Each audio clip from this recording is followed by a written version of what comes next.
So for this evening, I'd like to introduce the man who is behind the Sunday with Survivors program at the Holocaust Memorial and Tolerance Center of Nassau County, and that is Michael Mantell. Michael is a 3G. Two of his grandparents are survivors, and they instilled in him the need to not let their history and the larger history of the Holocaust be forgotten. About 9 months ago, Michael contacted us at the Holocaust Memorial and asked about arranging to have a survivor speak to a group of his family just as a private program. And after that program, we had more conversations with Michael and his family, and we realized that this was something that we should arrange on a regular basis and open up to the larger public rather than just have it as a private program. And so our Sundays with Survivor program was launched. And I am grateful for the continued support and interest from Michael and his family, and would like to turn the microphone over to him to introduce our program this evening. Michael?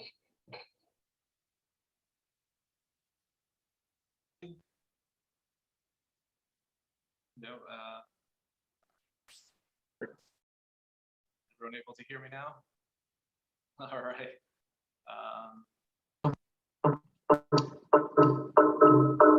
All right, well, thank you, Thorin, and thank you to everyone at the Holocaust Memorial and Tolerance Center for everything you do to further the mission of educating young people about the lessons of the Holocaust and for making this monthly Sundays with Survivors program happen. I also want to say thank you to everyone who's here today as part of this live event, and for those of you watching the recording. And a very special thank you to Rosette Priever Fishman Gerbosi for your willingness to share your testimony with us and for giving us a glimpse into your life. Welcome to Sundays with Survivors. The power of the Sundays with Survivors program is that it gives Holocaust survivors the opportunity to share their testimonies with people all over the world. As a 3G, the grandchild of Holocaust survivors and the son of a Sabra, an Israeli, I grew up with stories of the Holocaust. I sometimes joke that when other children's bedtime stories were Hansel and Gretel, my grandmother would tell me about Dr. Mengele. So no wonder why I still have trouble sleeping. I grew up listening to the stories of my grandmother's life before, during, and after the Holocaust. As important as they were to me, I never fully understood the gravity of her stories. After all, she was my little grandmother. I couldn't fathom that she had gone through so much. And on top of that, how she could still smile, laugh, and tell jokes. I sort of still can't wrap my head around it all, and maybe that's a sign of a good thing. In 3rd grade, while my classmates were writing their first books about their pets, family vacations, and even a magic pencil, at 8 years old, I wrote a book called Every Man for Himself, a book about 2 brothers during the Holocaust. I didn't get all of the details right, but clearly my grandmother's story had a great impact on me at a very young age. Throughout the years, I would ask her questions and even ask her to speak at my classes in high school. And all of these years later, I am so grateful to be part of this endeavor, Sundays with Survivors, in her honor. It is my hope that everyone who attends the Sundays with Survivor program will be touched by these survivor testimonies. My dream is that everyone will care about the Holocaust and heed its lessons. And my request is that everyone who hears Rosette's story and testimony will share it with at least one more person. I am so thankful to all of the survivors who share their testimonies and organizations like the Holocaust Memorial and Tolerance Center for making events like these possible. And again, I want to thank everyone for being here today and for those viewing the recording. And a very special thank you to Rosette. And if any one of you would like to find out more about the Holocaust Memorial and Tolerance Center, to visit the museum, to learn about their other incredible educational programs and events, or if you would like to donate or volunteer, please visit their website at hmtcli.org. I thank you so much. And with that, I pass it back to Thorin. Thank you, Michael. Today, we'll be hearing, as you heard, from Holocaust survivor Rosette Priever Gerbosi. Rosette is the mother of one of our board members, Rob Fishman. And as you heard, or as you may know, she works with her local Holocaust Center in Naples, Florida. But through the wonders of Zoom, we're able to include her in our programming today. I'll add that I had the pleasure of getting to know Rosette a little bit a few months ago when I did a Curator's Corner program about her family's wall clock. That is one of the few items that the family was able to save from her childhood home in an apartment in Paris, and that now stands in our museum. Thank you, Rob. Oops, let's see if I can, there you go. Today, however, you will get to hear directly from Rosette about her experiences. And here, I want to reiterate just about that the act of hearing testimony is an important one and a privileged one. And when we hear somebody else's testimony, like Michael said, it means that we become witnesses too.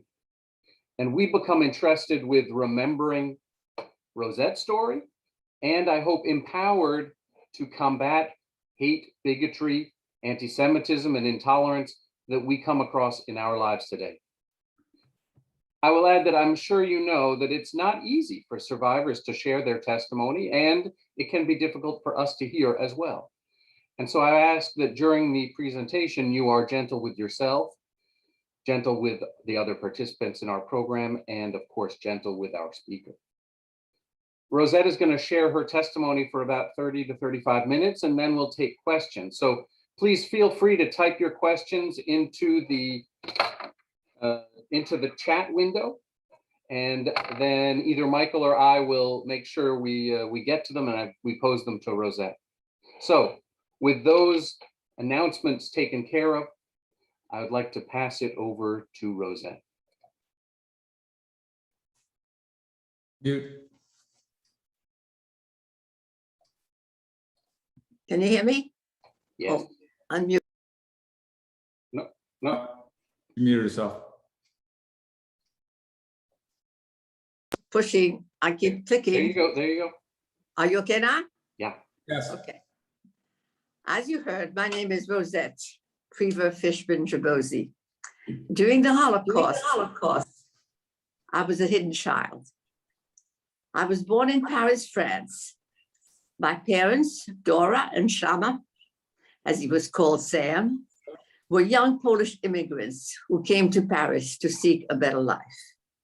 My mother was the youngest of 3 girls. They lived very poorly, received no education whatsoever. Only the boys were sent to school.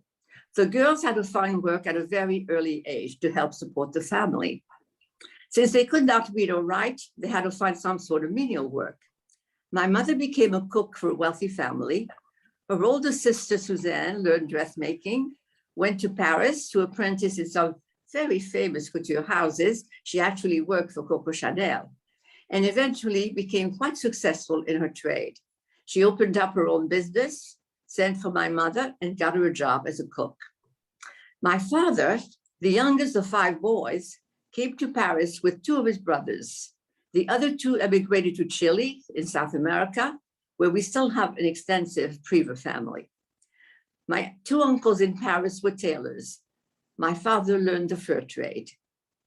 He and my mother were introduced by a mutual family friend. It was love at first sight, so I heard, and they were married shortly after. My brother Bernard was born the following year. My mother helped my father in his fur business, which they started in their small, modest apartment. My father would cut the fur pieces, and she would operate the machine that sewed them together to make fur coats. They worked diligently, side by side, even after my brother was born. They were so determined to succeed.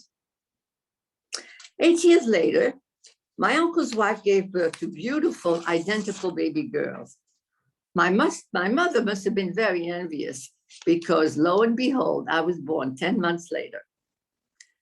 From the moment I was born, my mother called me her Mazel dicke Kind, since Mazel in Yiddish means good luck. Her intuition told her that as long as she had me close, no harm would ever come to her or to the family, and that I would bring good fortune to all. She kept telling me that and made me feel so special. Surely enough, after my birth, they became quite prosperous. My father's business grew tremendously. He was able to acquire a larger factory, more help and more machinery. They were able to move into a brand new large apartment and furnished it luxuriously. It was in the Marais section of Paris, the 4th arrondissement, which was a predominantly Jewish neighborhood. I can still visualize the beautiful, highly polished oak floors, the dark modern furniture, the newly built bathroom, the paintings. It was all exquisite. There was a clock hanging on the wall of the dining room, my mother's pride and joy. It was about 3 feet high, made of dark, shiny mahogany, with a glass front and a pendulum that chimed every half hour. I still remember pushing my little doll carriage around and around the large dining room table, waiting for the chimes to sound its beautiful melodious notes. Well, more about the clock later. My mother was an immaculate housekeeper. She would not let anyone in the house until they put on special slippers that she kept at the door. She was an elegant woman, always well-dressed and made up. I can still smell her beautiful fragrance. A gourmet cook, proficient in both French and Jewish cuisine, she entertained the whole family for all holiday dinners. It was considered a big treat to be invited to Dora's home for dinner. She took her cooking very seriously.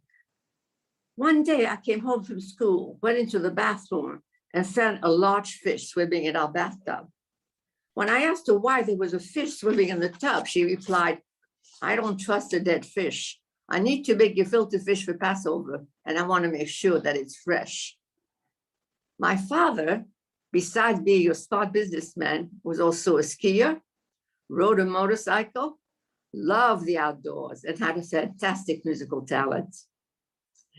We always had a piano at home, which he played beautifully, as well as the harmonica. He could not read a note of music, it was strictly by ear, but could he make beautiful music? He entertained us for hours. 2 of my children luckily inherited his musical genes. They also make beautiful music. And my daughter rides a Harley, just like her grandfather. She is the daredevil of the family. As a matter of fact, she keeps a picture. He was her hero. She keeps a picture of her father and on his motorcycle in her office at work. I had a charmed life as a little girl in those days.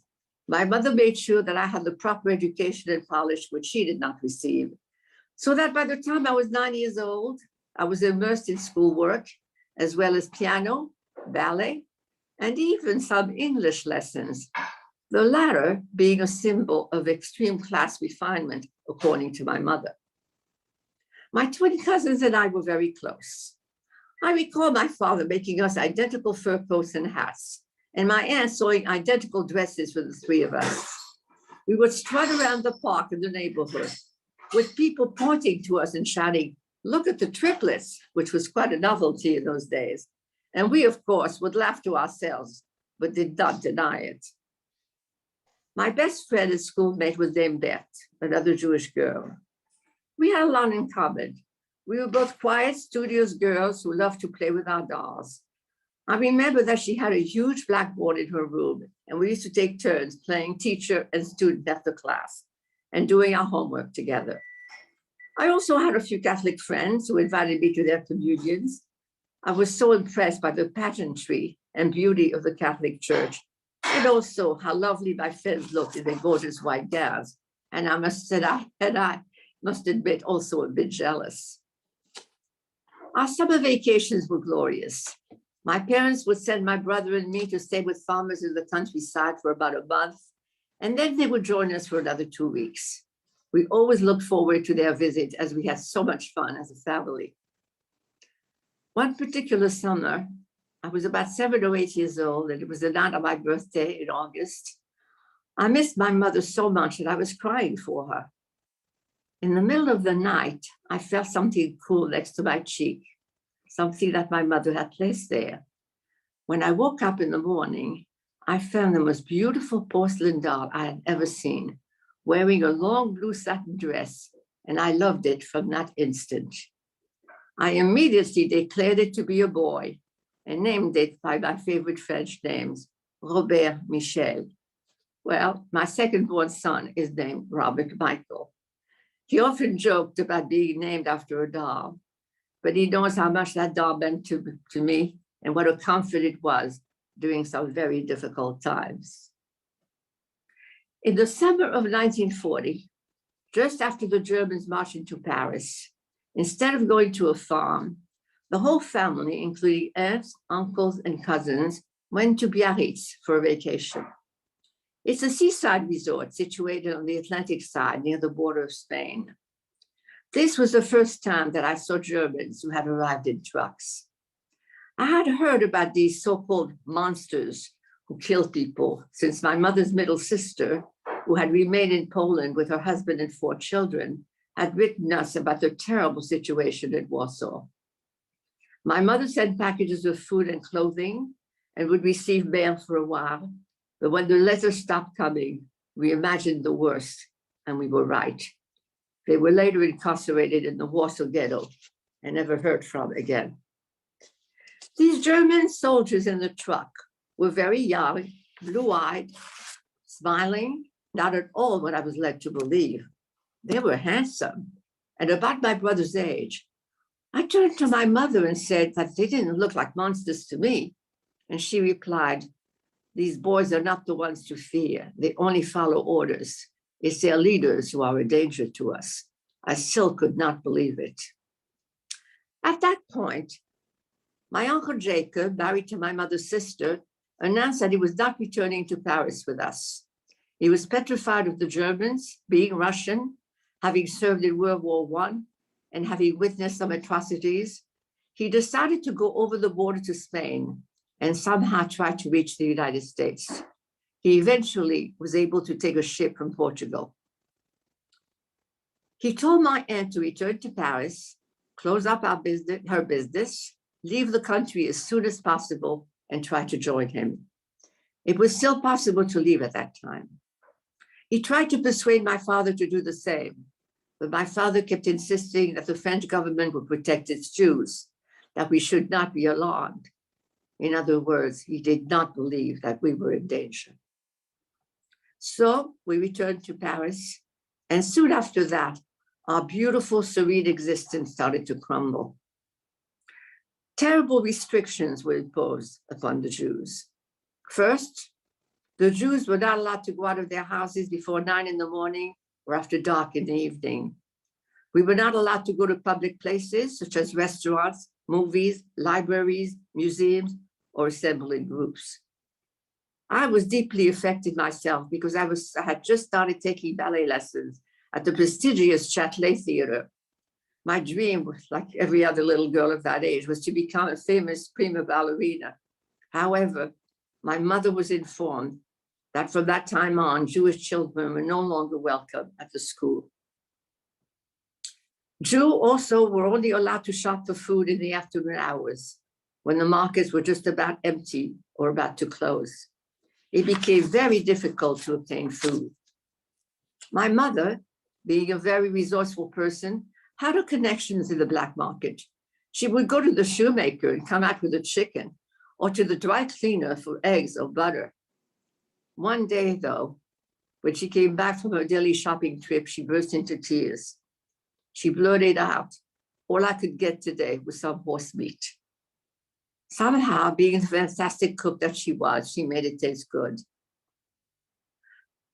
The greatest humiliation, though, for us children, was to be compelled to wear the infamous yellow Jewish Star of David with the word Juif, which means Jew in French, printed across it, and which had to be sewn on every garment. Children from the age of 6 had to wear it. On the first day that I and other Jewish classmates came to school wearing the star, the headmistress gathered the whole school together in the yard, called us near her, climbed onto the platform, and announced that any girl who as much as uttered a single insult or derogatory remark toward us regarding, as she put it, this terrible badge that we were forced to wear, that girl would be severely punished. What a brave person she was. She could have been in a lot of trouble. This speech was quite effective within the school walls. The girls were kind, although distant, as they were probably warned by their parents not to be too friendly with the Jewish girls.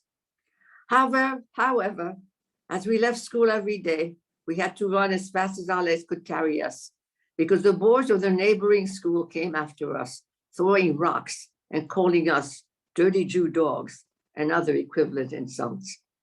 I would run crying into my house, angry and screaming at my mother. Why do we have to be Jewish? Why do we have to be different? This was my childish reaction to the situation. But remember that I was just a child. I did not understand fully. I just wanted to be just like all the other children. My mother tried to soothe me and explain that this was temporary and that everything would eventually be well. I was not quite convinced, and I do believe that neither was she. Around that time, as soon as my parents heard that they were rounding up all the young Jewish boys to send them to labor camps, they made arrangements for my brother, as well as my cousin, both teenagers, to leave Paris. They devised a unique way to get them out of Paris. My uncle, who was a tailor, sewed 2 naval uniforms, since uniformed young men usually did not have to show papers. I remember my mother sewing money into the hems of their jackets and pairs. She would have stuffed a whole chicken in there if she could have. They got away safely, leaving for parts unknown, which was very disturbing. But we got word somehow later on that after they were refused entry into Switzerland, they hooked up with the French forces of the resistance and were fighting the Nazis. And then a series of arrests began. I don't know if any of you have read the book, Sarah's Key, but when I read the book, a light bulb went on in my head. It was in July of 1942, and the Nazis ordered the arrest of thousands of Jewish men, women, and children who were rounded up and kept for days in the Vel d'Hiv, a large bicycle arena in Paris. They were held without adequate food or water and terrible sanitary conditions. Finally, they were shipped into concentration camps. I remember that my father told us that we had to leave our home, our apartment, and stay at his factory for the weekend. They always came to your home and late at night, usually to surprise you. I don't know how he knew to hide us. Perhaps he had some inside information from some good-hearted policeman.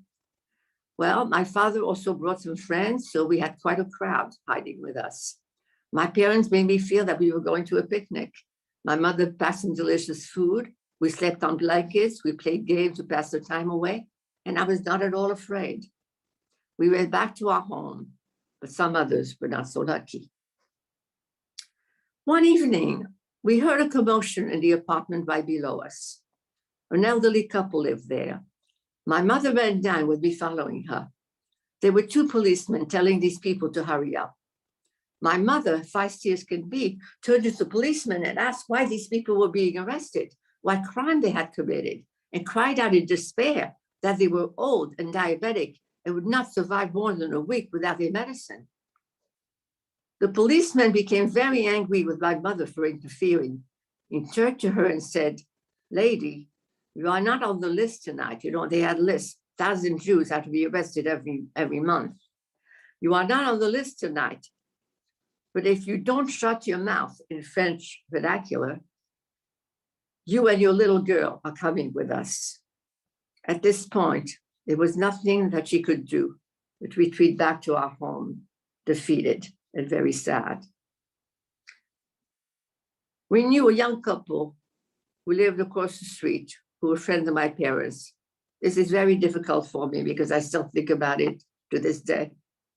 They had a baby boy, 1 year old. I love that baby. I used to play with him all the time.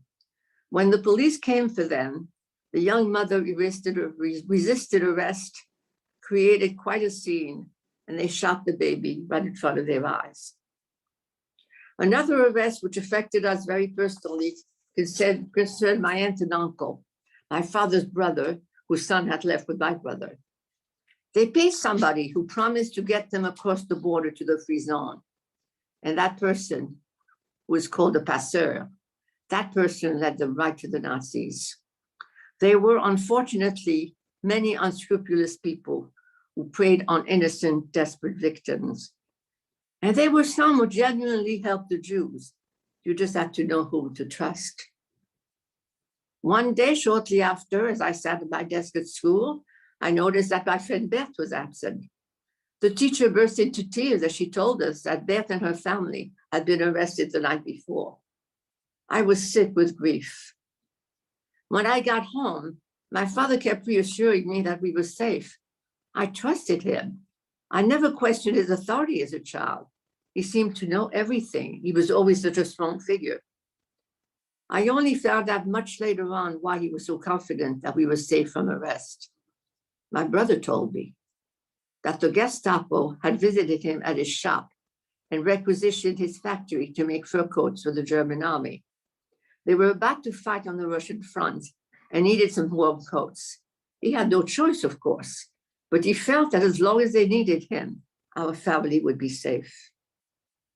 Shortly after, for some unknown reason, my mother kept me home from school. It seems that the headmistress had contacted her and told her that she had secret advance information that the Gestapo was coming to school to pick up all the Jewish children. They did this routinely throughout France. It was toward the end of the school year, and I did not go back to school. My parents felt that I should leave Paris for my safety. We had very good Christian friends who lived in our building and who had adopted a little boy. This boy was adopted from their cousin, a poor widow with 6 children, who was a refugee herself from Lorraine, which is right near the German border. She was trying to escape from the Nazi occupation. Her oldest son had joined the RAF in London, and she and the other 4 children had sought refuge in the free zone of France in the Dordogne area. This boy, according to their agreement, was to spend every summer with his biological family. My mother begged him to take me along for the summer. This would give her time to try to convince my father to plan an escape. Our friend agreed to take me, but it was going to be tricky, and we had to plan my departure without arousing suspicion. Neighbors in those days were always watching you, some very anxious to report the Jews who were breaking the law and thus win points with the Nazis, who were the powerful one inside. Since we were not allowed to go out after dark, and the train for my departure was in the evening, the plan was for me to pretend that I was mailing a letter at the post office, which was right around the corner of the building. I often did this in view of the neighbors without wearing the Jewish star, of course, and they didn't pay much attention to it because I always came right back. On that particular evening, I was to mail a letter and then run to the train station, which is a few miles away, wait for the man and his son who were carrying my suitcase and board the train with them. This was probably the most painful moment of my life because I had to say goodbye to my parents, not knowing when or if I would ever see them again. I pleaded with them to come with me. My father said that he could not leave. I then asked my mother to come with me. She told me that she could not leave my father, but reassured me that they were planning to join me very soon. My mother hugged me for a long time and then uttered the words that have been with me all my life. She said them half in French, half in Yiddish.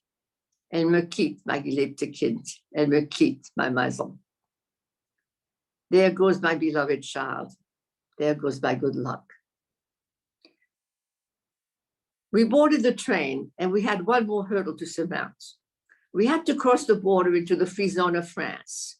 The Vichy government had made a deal with the Nazis that part of France toward the south would remain free of occupation.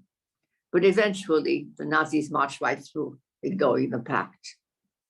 At the border, 2 officers came on board, one French and one German, and asked to see the man's papers. He had told us to be very quiet, and so we obeyed. We knew that this was very dangerous.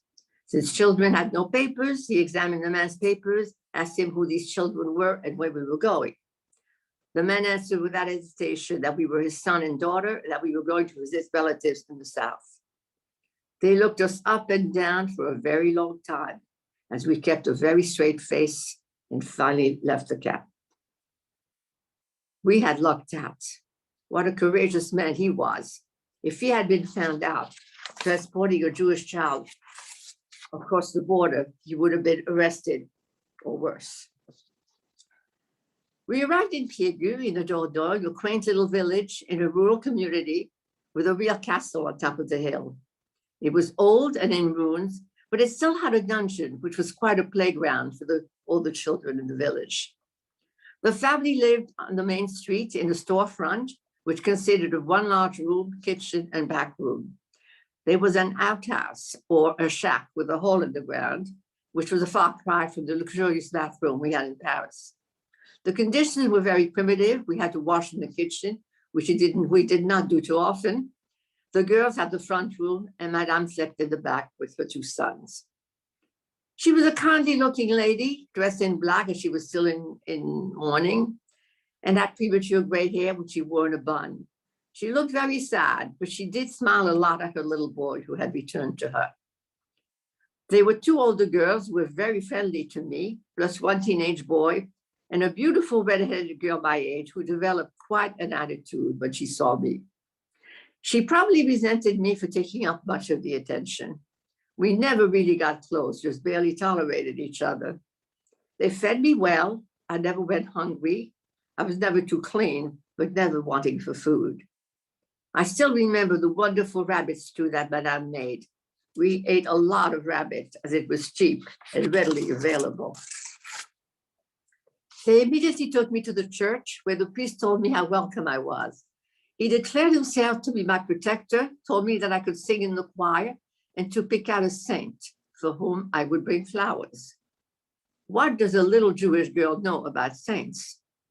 I picked Joan of Arc because that was the only one I knew, and I considered her to be brave and strong. I would pick flowers from the fields and place them at the foot of her statue. I sang in the choir, but could not take communion because I was not baptized. The mayor's daughter befriended me immediately. I was quite a novelty in this town. She looked me up and down and said, "I've never met a Jew before, but you don't look any different." I then became the town mascot. 3 weeks after my arrival, I received a large package containing my winter clothes, books, favorite toys, and my beloved doll. There was a letter from the man who had brought me, in which he told me that my father could not write since he had broken his arm, and that my parents had to go into hiding because conditions in Paris had become very dangerous. I would not hear from them for a while, but he urged me to be brave and patient and that I would get some news soon. Needless to say, that was quite a shock to me. I was very upset. As much as everyone tried to comfort me, even the redhead was nice for once. I felt so alone and deserted without my family. The only comfort I had was to hug my doll and imagine that my mom was holding me tight. I could even smell her perfume, and I have a sneaking suspicion that she had saturated that doll with her perfume. I realized that I would stay in Piegu for a while, so I tried to adapt to the life. I became a real little peasant girl. I wore clogs. I learned to walk through the woods and pick mushrooms. I climbed up trees and picked cherries and apples. I learned to ride on my friend's bike. I played with snails and frogs. I learned to knit and went to church with the others. I prayed to God. I believed it was the same God and asked him to keep my parents and brother safe. Luckily, my brother found out where I was and managed to visit me in Piegu. He went through hell and fire, as he said, but he felt that he had to visit his little sister. As soon as the priest saw my brother, he told him that I should be baptized in order to keep me safe. My brother told him that I was Jewish and that my parents would want me to stay Jewish. My brother visited me 3 times during my stay, and the priest approached him each time with the same request. I really believe that he was determined to save my soul. I was enrolled in the secular school. It was one large classroom comprised of several grades. I was in the advanced grades, and the headmistress was my teacher. She loved me as I was a very good student, and she was also very protective as she knew of my circumstances. One day, as I was sitting at my desk near the window, I noticed a number of men in the yard dressed in dark clothing and carrying guns. My teacher ran out to speak to them. I asked her who these men were when she came back, and she replied, "Oh, they're just friends of mine," and changed the subject. Well, I did find out later that she was one of the heads of the French resistance, which was quite prevalent in our region. Actually, most people in the village were involved in the resistance. We often heard American planes dropping supplies in the fields, and we would cheer. We had a very close call one day. There was a village not too far from ours named Oradour-sur-Glane. This is documented in the history books, where a German officer had been killed by a resistance fighter. In retaliation, the Nazis shot all the men in the public square, gathered all the women and children in the church, and set it on fire. There were no survivors. That same regiment of Nazis was now marching towards our town, and we gathered they were still angry. Our resistance fighters went from door to door, told us to pack a bag and food and blanket, and head for the woods, where they would try to protect us. We spent the night in the woods. In the morning, we were told that the Nazis had changed their course and were headed in another direction. Lucky once more. We also witnessed events that no children should ever see. We witnessed the execution of traitors. We knew that these were held in a cemetery. We would climb up the wall, even though we were not allowed, and we would watch as they shot the traitors who had betrayed their own comrades. Every time one was shot, we would shout with joy. This is hard to believe, but we even saw a father, one of the farmers of the area, order the execution of his own son who had betrayed a friend to the Nazis. That's how patriotic some of the French people were. We're not talking about the government, though, talking about the French people. Liberation finally came, and the whole village celebrated in the streets. I anxiously awaited some news of my parents, expecting them to come for me at any time. A couple of months later, my brother arrived. He could not get away sooner because after liberation, he had been put in charge of a German prisoner camp. In his charge were many Nazi officers, and though he said he never mistreated them, he told me of one incident where he told the officer to remove his beautiful leather boots. My brother tried them on and said, "They fit perfectly. I will keep them. And I also want you to know that I am a Jew." What sweet justice that was. He had his own very interesting story to tell. On an added note, I asked my brother how he communicated with the Germans. I said, you didn't speak German. He said, "I spoke Yiddish." And they understood me. Upon his arrival, my brother sat me down and told me the sad news. My parents were never in hiding. They were arrested 2 weeks after I left Paris, were taken to Drancy, the French internment camp, and 10 days later sent to Auschwitz. After witnessing my emotional reaction, he told me that we were going back to Paris to stay with my one remaining uncle, aunt, and cousins who had escaped by hiding in a convent. He told me that many people were returning from the camps. They were called displaced persons or DPs, and that we might be lucky and find them. So we went back to Paris and went to live with my aunt and uncle. Their apartment had not been taken. We, on the other hand, had lost everything. Our apartment and furnishings were all taken away, as well as my father's business. We had nothing left except for some money, some jewelry, and photos that my parents had given our neighbors for safekeeping. We did recover one precious item. We heard that all the pianos taken from the Jews were held in a warehouse as they had no time to ship them to Germany. If you could identify your piano with proof, you could get it back. My aunt and cousins and I proceeded to the warehouse. We looked around and saw hundreds of those beautiful pianos, Some looked very expensive, large, grand, ornate, gilded. It was a dazzling sight. Out of the corner of my eye, I spotted this small upright piano. I ran over to it, started to play and screamed out, "This is my piano." The man in charge said, "Are you sure?" I replied that I was quite sure, since this had the same chipped ivory note and it sounded just like mine. He asked me if I had any papers for proof. I then told him that they had taken everything away from our home. How could I possibly prove it? I pointed out to him that I did not pick out one of the expensive pianos. I just wanted what was mine. He finally said that he believed me and that I could have it. My cousins and I were thrilled. They had never played the piano before, but they started taking lessons and it was evident that they had also inherited the musical talent. Every day on my way to and from school, I would pass truckloads of DPs returning from the camps. I would run home in anticipation, hoping to find that my parents had returned. I even went to the famous Rothschild Synagogue, which was down the street from our apartment, and prayed to God, begging for my parents' return. Unfortunately, my prayers were never answered. I had to resign myself to the fact that they had perished at Auschwitz. One day, my brother went to our old apartment building to find out if there were any news. There was a telegram from my aunt and uncle in America who wanted to know who was alive. He immediately responded, and he and I were alive and living in Paris. My uncle wrote and said that they were the first in line at the American consulate to try to get us a visa to the United States. Soon after, we started receiving packages filled with all the wonderful American goods that we were so lacking. Since my aunt and uncle wanted us to come to the States, we had to make a decision. My relatives and friends were so more than happy to have us stay with them. Actually, my brother was already employed and self-sufficient, but my aunt and friends said that they would keep me and educate me and that I would be their third daughter. I know that she loved me very much.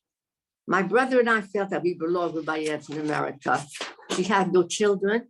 I remember years back when she told my mother that she couldn't have children, my mother replied, "My children are your children," another prophecy that came true. My aunt had lost her entire family. We were the only ones left, so we decided that we would go to America. It took some months, but the papers finally came. I believe that I was given some priority because I was an orphan. I was to be examined by an American doctor who found me in perfect health. Then I was summoned to the American consulate, where I was interviewed at length by an important-looking official who examined my school papers, teacher recommendations, report cards, etc. He finally left his desk, came over to me, gave me a great big kiss on both cheeks and said, "Rosette, I am proud to say, welcome to the United States of America. You may arrange passage whenever you wish." It was a different story with my brother. He had just turned 21 and the French government wanted him to serve in the French army. He argued that he had just served with the French forces of the resistance for the past few years. It took another year for them to accept that as a legitimate service. But he finally made it a year later. My brother took me to Le Havre, where I boarded a merchant marine ship. There were quite a few Jewish immigrants on board. I was the only orphan, and I was entrusted to the captain, who watched over me and made sure that I did not get seasick. It was a rough voyage, but every morning he would pick me up from the cabin that I shared with 5 other women, took me by the hand and walked the deck with me. He said that was the only way to fight seasickness, and he was right. I never got sick, all the other people did. We arrived in New York 2 weeks later. Passing the Statue of Liberty was quite a beautiful sight. After we docked and I went down the plank, I saw my aunt and uncle who was screaming with joy. It was quite an emotional moment. Thus began my wonderful journey in America. It was April 19th, 1946. I was 13 and a half years old. I had left France as a little French girl with sad memories. I was now a budding American teenager. My aunt found me an English tutor, a retired high school principal, who upon hearing my story would not charge us. After studying with him the whole summer, I entered Erasmus Hall High School in Brooklyn and even got an A in English. In 1947, 1 year later, my brother arrived. As he walked off the ship, he was cradling a large object in his arms, wrapped in a blanket. It was the clock. I have no recollection of how he was able to recover it. Perhaps it was hidden at a neighbor's house. To me, it was a marvelous miracle. After having graced the home of my aunt, my brother, and my sons, we donated it to the Holocaust Intolerance Center in Glencoe, New York, where my son is a board member. It will be housed, so I hear, in a room dedicated to the furnishings of Holocaust victims, complete with pictures and family history, and that makes me very happy. I made many friends, went to parties, dated, much to my uncle's chagrin, as he was very, very protective. I attended Brooklyn College, married, and had a beautiful family, 2 sons and a daughter. I am now blessed with 6 fabulous grandchildren and grandchildren-in-law, some about to be married, some married, as well as my husband Peter's large, wonderful Italian family. My mother was right. My muzzle still prevails. I am here to relate my tale. I sometimes shiver at the thought that had I been in Paris another 2 weeks, I would have been arrested with my parents. They saved my life. That is the reason that I became a docent at the Holocaust Museum in Naples, not only as a tribute to my parents, but also to educate people, especially young students, about the sad but fascinating part of World War II history. This is especially important because they are the last generation who will see and hear a survivor who was a witness to the horrors of the Holocaust. Sadly, my beloved brother Bernard passed away a year and a half ago. He was my dear brother. He took care of me. He was my hero, and he will be forever engraved in my heart.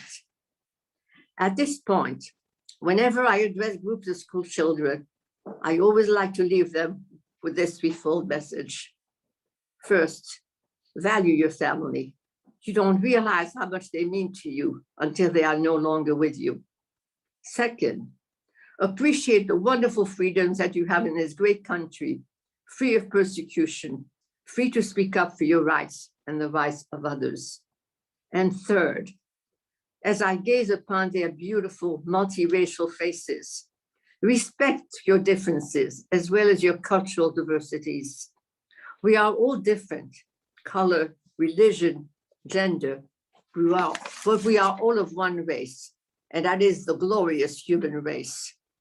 I have devoted myself to promote tolerance and fight bigotry in any way that I can. If my story has touched your hearts, then I have accomplished my mission. Thank you. Thank you, Rosette. It's an amazing story, and you present it so powerfully. Thank you for sharing it with us. You're very, very welcome. It's my pleasure to do so. It is my duty to do so. I want to again invite people to submit questions to Rosette just by typing them into the chat window. And I'm going to pass it over to Michael to lead us off on some of those questions. Michael, do you want to start with us? Yeah, thank you. And Rosette, thank you so much again for sharing your testimony, and for Robert, for you bringing all of this together as well. This was truly remarkable.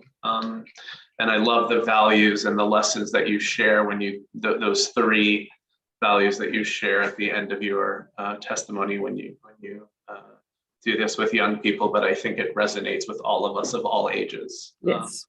And I think it's wonderful that you have family and friends on this Zoom as well. It makes this so much more meaningful.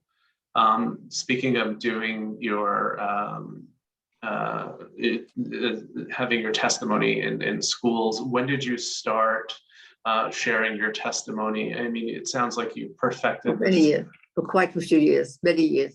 I joined the Holocaust Museum about 18 years ago, and I've been going to schools all over the area, or they come to us. It depends. If they're too young, we go to them.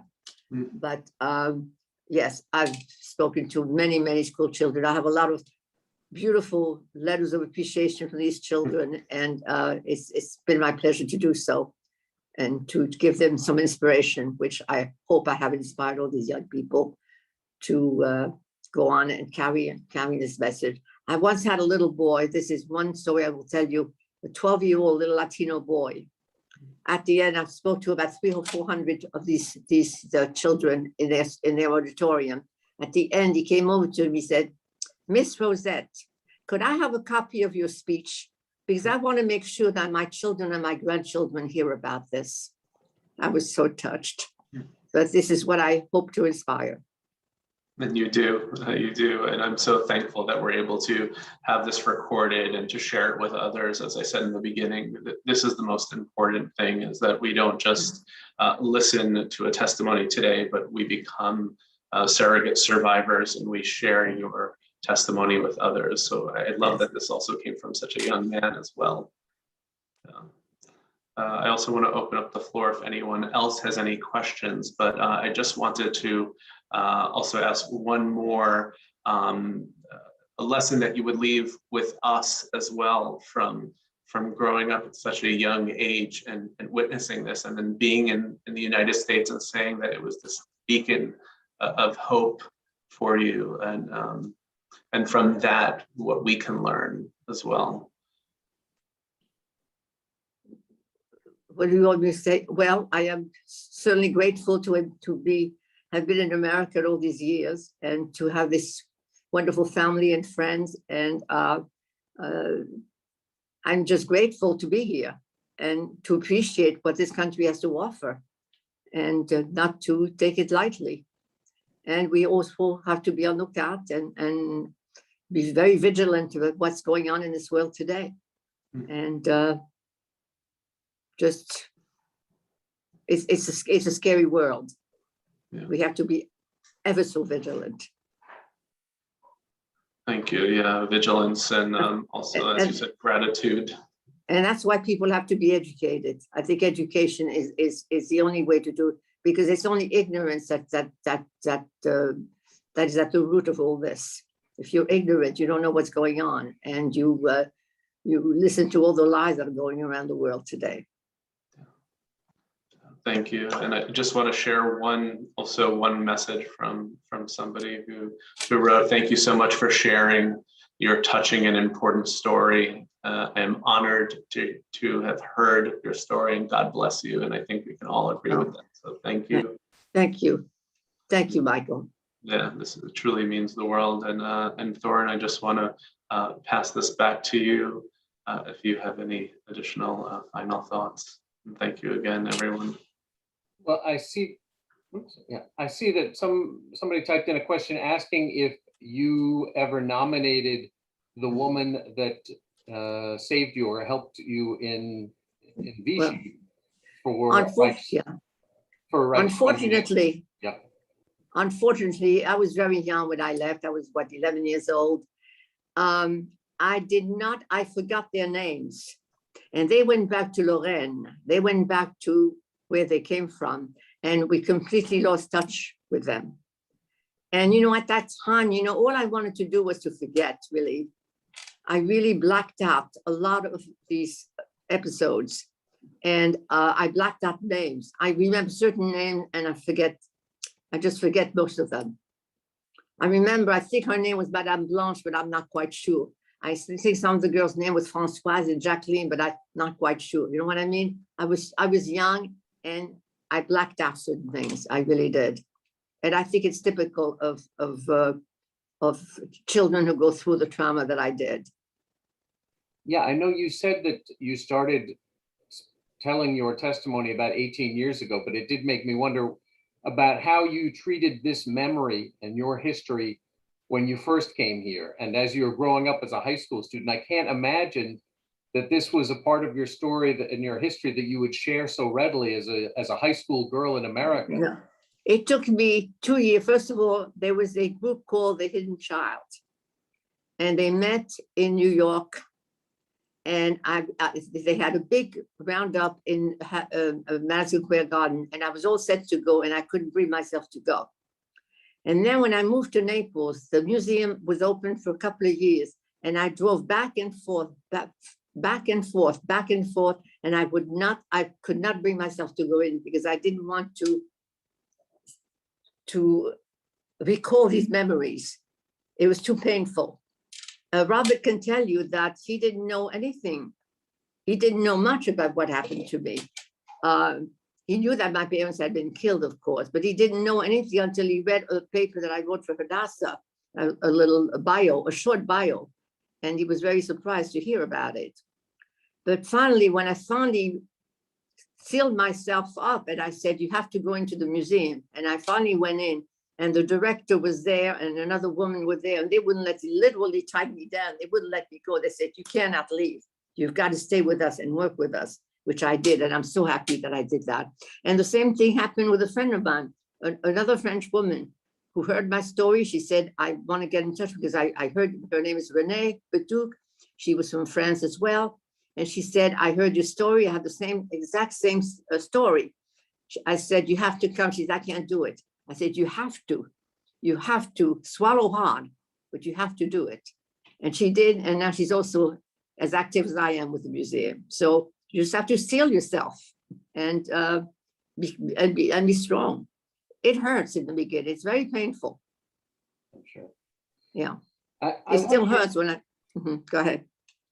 I wondered if you would speak at all about your sense of the way the Holocaust is remembered. And particularly, my sense is that much more of the focus today, when people think about the Holocaust, they think about events in Poland. They think about events in Germany, and less so about France. And I wondered if that's the way you sense the general public's awareness, or what role, or how does France fit into your general sense of what the public knows about the Holocaust? I don't know much about what's going on in France because I'm not really in touch with my relatives there. My cousins. I just mean, like, the people you speak to, do they know that the Holocaust took place in France, or did they think of it as something? Well, a lot of the children here do not. That's why they have to be educated. They don't. A lot of people don't. It's true. The younger people don't even know what the Holocaust is. No, we have to remind. We have to. They have to go to school and learn about it. And some of the schools don't even teach it. They do in Florida, but they do it in most states. I think there's only about 6 or 7 states. Am I right? To teach it.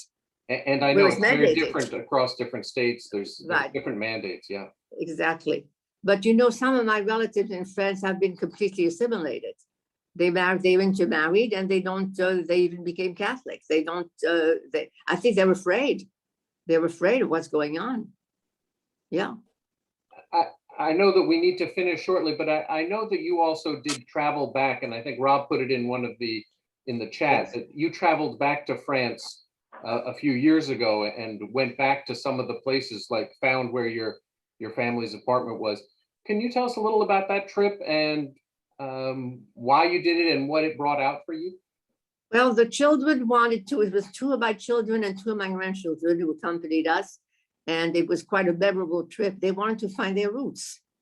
So they wanted to see where I lived. I don't know, we don't have a picture of the building where I lived. It was a beautiful building, still beautiful, in the Marais section, which is still beautiful, very chic at this point, very chic neighborhood.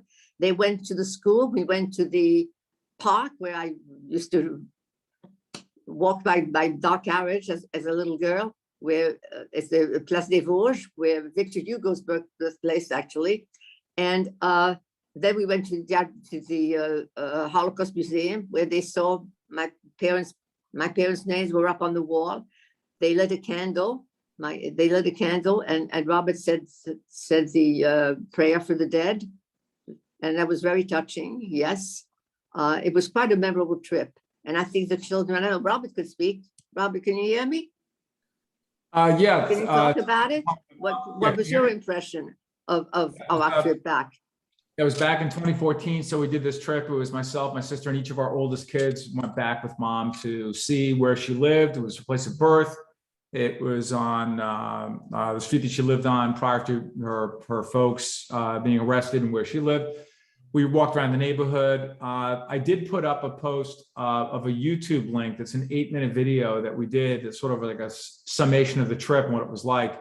But being back in Paris was just incredible for us to experience. And First of all, you know, growing up with mom and her reluctance to talk about the experience for me, it never was really discussed. And it wasn't until that it was in that article, and Hadassah was like, well, I knew that your parents didn't survive, but I really didn't know the full extent of your story because you didn't really share it that much. And now you're full steam ahead with your story. Very compelling. But the last part of that was that my wife, Lisa, and I had a chance to go back to Israel later the following year. And we had a chance to say Kaddish at Yad Vashem for mom's parents. That was a very meaningful thing for me to be able to do that. But anyway, it's an 8-minute video I put up there for you guys. If you want to take it, click on it and look at it. So very meaningful trip for us. I'll never forget it. Thank you, Rob. I want to bring us to a close and once again extend my thanks to you, Rosette, to Michael, to Rob, and to all of you for watching. And again, encourage you to carry forward the messages that Rosette shared with us. Thank you so much. I wish Thank you. everybody a lovely evening. Thank you for being such a wonderful audience. I love Thanks, you Mom. all. Thank you. Fantastic. Bye-bye. Thank you. Bye-bye.